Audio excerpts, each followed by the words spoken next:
Welcome back to my channel. तर इथं ना आता आम्ही सगळेजण निघालो होतो पंढरपूरला दिवाळीचा जो आपला किराणा आणायचा होता, तर त्याच्यासाठी आम्ही निघालोय।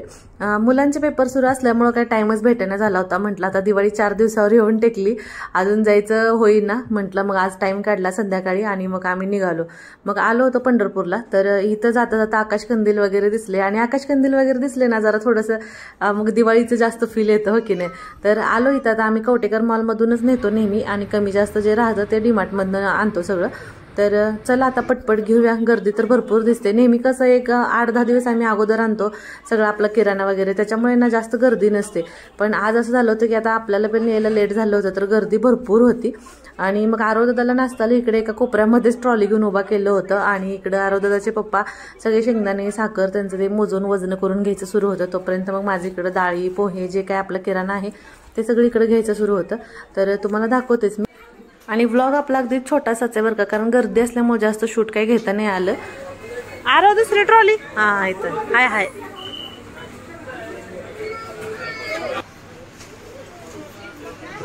आणि इथं ना अहो आणि मी आम्ही दोघंजण एक सेक्शन कव्हर करत होतो, जे काय आपलं घ्यायचं राहिले ते सगळं घ्यायचं। आणि पलीकडच्या सेक्शनला आम्ही होतो आणि तिथं ना आपल्या एक सबस्क्रायबर आजी भेटल्या होत्या आणि त्यांची एक छोटीशी अशी चिमुकली नात होती, जास्तपेक्षा थोडीशी मोठी असेल ती। तर ती खूप आवडीने व्हिडिओ बघते असं ते सांगत होत्या। मी घाई गडबड असल्यामुळं आणि गर्दी असल्यामुळे तिथं नाव विचारायचं विसरून गेले, पण खूप क्यूट होती बरं का ती। आणि गर्दीमुळे तिथं काही मला शूट घेताच नाही आलं। आणि मग त्याच्यानंतर म्हणजे त्यांना भेटून खूप छान वाटलं, तिची मम्मी आजी पप्पा सगळेजण होते त्याच्यामुळे। आणि असं काही मी इमॅजिन केलंच नव्हतं की मॉलमध्ये गेल्यानंतर आपल्याला आपले सबस्क्रायबर असे भेटतील वगैरे असं, त्याच्यामुळे आणखीन जास्त छान वाटलं। परत आलो आम्ही इथं आणि काउंटरला भरपूर अशी गर्दी होती।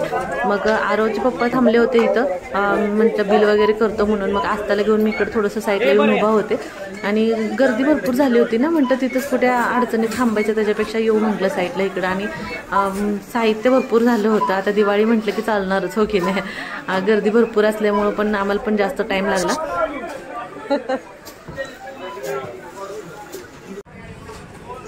बिल कुठे आहे याचं? बिल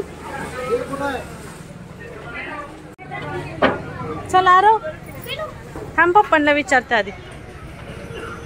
आणि इथं मॉलच्या बाहेर आम्ही जेव्हा येऊन थांबलो होतो तर तिथं सुद्धा एक सबस्क्रायबर ताई भेटल्या होत्या। मी त्यांना विचारलं शूट घेऊ का, पण त्यांना कम्फर्टेबल वाटत नव्हतं म्हणून नाही घेतलं। पण त्यांना सुद्धा भेटून मला खरंच खूप छान वाटलं होतं। मग असं द्या की हा हा, काय झालं समोसा नाही काय भेटला? वा वाजता बघ, तुला लय खायचा होता बघ। अगं बाई नुसता पाऊस दिलाय का? आस्ताला सुद्धा खूप भूक लागली होती, त्याच्यामुळे ना मग इथं मस्त असे आम्ही वडापाव घेतले आणि गरमागरम मग म्हटलं खाऊन पण घेऊया, घरी नेण्यासाठी पण घेतले आणि आम्ही पण इथं खायला लागलो सगळेजण। आणि मग उरलेलं जे काय आम्हाला घ्यायचं होतं ते आम्ही इथं डीमार्टला आलो होतो। आणि डीमार्टला बघा किती छान लाइटिंग वगैरे केली होती ना, तर तिथं आल्यानंतर खरंच दिवाळीचं जास्त फील झालं बरं का। आणि मग इथं डीमार्टमध्ये आलो होतो तर मला ना इथं कढई आणि पॅन घ्यायचा होता, ते हे जे हातामध्ये दिसतंय माझ्या ते, तर तेच बघण्यासाठी आम्ही इकडं आलो होतो। तर हे जे तुम्हाला दिसतंय ना, तर हे 3चा सेट होता, तर ते आम्ही घेतला। आणि काल मी तुम्हाला बघा त्याच्यामध्ये भाजी बनवून दाखवली होती। हा व्लॉग मला लेट झाला तुमच्यासोबत शेअर करायला। तर इथं पण सगळं आवरलं आणि त्याच्यानंतर आम्ही निघालो। पण भरपूर टाइम गेला, कारण घरनं आम्ही जवळजवळ 4:30 वाजता आलो होतो आणि आम्हाला घरी रिटर्न जायला 8 वाजले होते पंढरपूरमध्येच, कारण गर्दीच तेवढी होती आणि एक घेईपर्यंत बराच टाइम गेला। त्याच्यानंतर ह्यांनी मस्त असं कॉर्नेटो घेतलं होतं, तर ते आम्ही खाल्लं आणि मस्त असं एन्जॉय करत आलो। आता दिवाळीचा बाजार तर झाला, तर आता उद्यापासून आपली दिवाळी बनवायला सुद्धा सुरू, कारण मला माहिती आहे तुम्ही रेसिपीची आपली खूप जास्त वाट पाहताय, पण मलाच थोडंसं लेट झालं होतं। तर आता उद्यापासून आपले रेग्युलर व्हिडिओ येतील रेसिपीचे वगैरे। तर इथं बघा आता आम्ही आलो सुद्धा घरी, तर सगळं आता साहित्य गाडीतनं काढून पटापट आतमध्ये नेऊन ठेवतो आणि आत्ती पण आल्या पटकन तोपर्यंत। तर कसा वाटला ब्लॉग नक्की कमेंट करून सांगा। Bye bye.